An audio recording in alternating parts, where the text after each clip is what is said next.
For the last couple of years, Just Life has been talking to us about what it's like to live where I'm living and how the living situation has an impact on my life.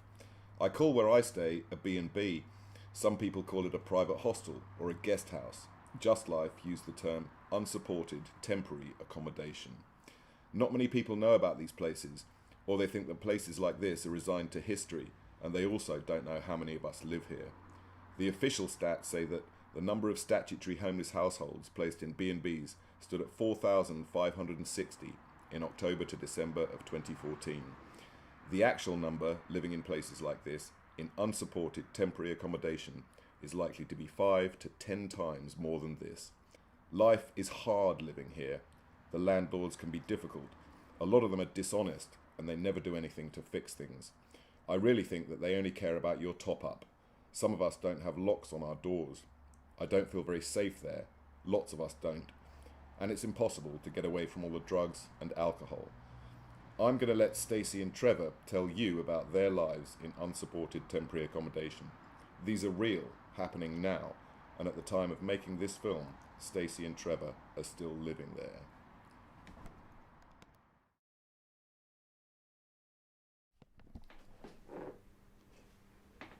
So my name is Stacey. I moved into a B&B, I think, June last year. I had my own home before then. It'd been mine for 14 years, but unfortunately, my dad, he was living with me, but he committed suicide. It happened in my home. Everything got really bad after that. I got really depressed and started ignoring everything. Letters, they piled up. I started drinking a lot more, taking more drugs. This went on way too long. Because I ignored everything, my benefits stopped and I wasn't being paid. Then one day I thought, if my benefits aren't being paid, maybe my housing benefit isn't being paid. I called up my housing officer and he came round to help me. This housing benefit lady, she came round too. She had me sign forms and she said we would get everything sorted and she would call me. But she never called me. I was evicted a few months later.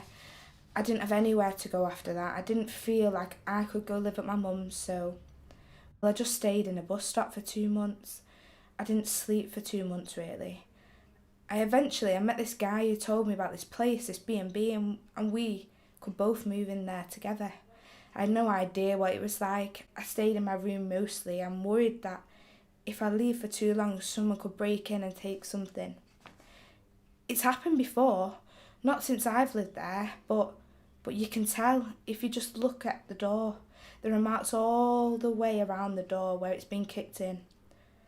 Also, you can see where the landlord has tried to fix it. You can see the marks on the side. All the landlord did was take the door off and flip it round to fix it. The lock is this flimsy thing as well. The whole place, it's just shit really. There are no lights in the hall either. Well, there are light bulbs, but the landlord has turned the electricity off. I know it works as well because one day he was down in the cellar working on something and the light in my room, it came on. Never since I've lived here has the light come on. All I have for a light in my room is just a light bulb connected to a stick with a makeshift cord, junction box and a plug. It doesn't even have a lampshade. One time, one guy upstairs was in a bad state, so we had to call an ambulance. The police always come to where I live when we call an ambulance. And when they were trying to get the guy downstairs on a stretcher, the police asked the landlord where the lights was. The landlord told them there wasn't a light bulb, which is why it wasn't working, but they tried the switch anyway because they saw there was a light bulb. The landlord was lying and they told him to deal with it, but he said nothing and he's still done nothing. I don't even go to the loo at night, even if I'm bursting. There are no street lamps on our road and no lights in the hall. I can't see to get to the toilet when it's dark. There is a step up to get into the toilet and I hit my foot on it every time. The stairs are also so steep. He just doesn't care. I don't think we should be treated like this. You just see what they feeds us. Chips and beans, chips and fish fingers. One time, I came back to my room after getting a plate of food.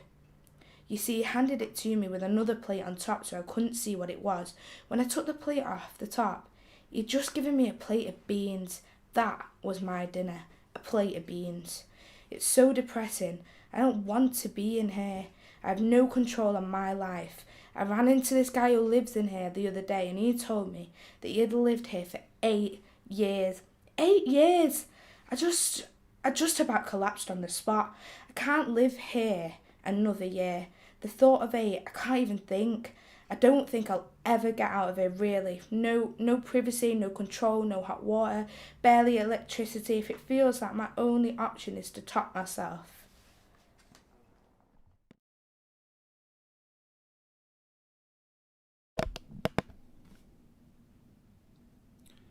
So I've lived here for a long time now. I moved in, I think, in February 2013. Before I lived here, I had everything. I had a partner, had a job, I even had a house. Then all of a sudden my partner left me. I lost my job, then I lost my house. I went to the council for help as soon as all this happened. I told them I was homeless, and then they told me to go to this place. Temporary, they told me. I don't know if you've ever stayed in one of these places before, but it is awful. Like, really awful. I thought I could handle it if it was only temporary. 6 months went by, and that doesn't feel temporary at all. And then a year. Now I've been in there so long I feel stuck. I've even become an alcoholic. I never used to drink as much before I moved in here. And the only thing that really feels temporary about it is just living, is that I could be kicked out at any time. Well, you wouldn't believe me, but I've been kicked out 13 times. Every time I've been kicked out, every single time, I'm put back in the same place, again and again. I'm always worried something will happen and I'll be evicted again. Sometimes you don't know what you're evicted for. It's not safe where I live either. You never know who you can be put in the room next to you. I'm really worried they may put another alcoholic next to me. I was furious about it the first time it happened. I've tried to commit suicide 6 times, so you might have thought I wouldn't care. But I'd rather choose who lives next to me. Because you get all types of people in there. It's so noisy. There was so much running around, and I have no idea what's going on. It drives you crazy. I feel crazy in here.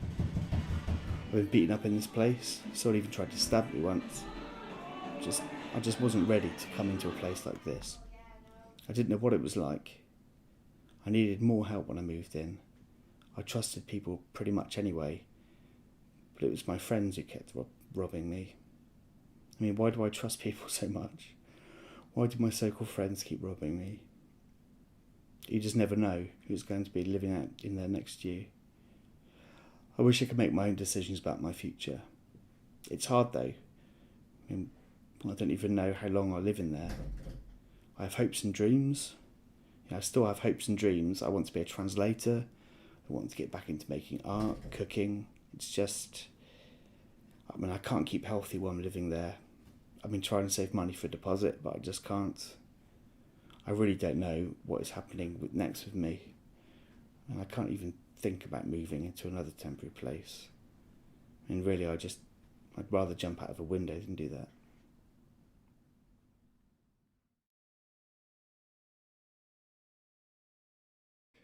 Just Life have spoken to around 50 of the tenants of unsupported temporary accommodation about their experiences. As well as this, they asked us tenants to share advice with others, with you. What would we say to someone else in our position, in living in unsupported temporary accommodation or about to move in?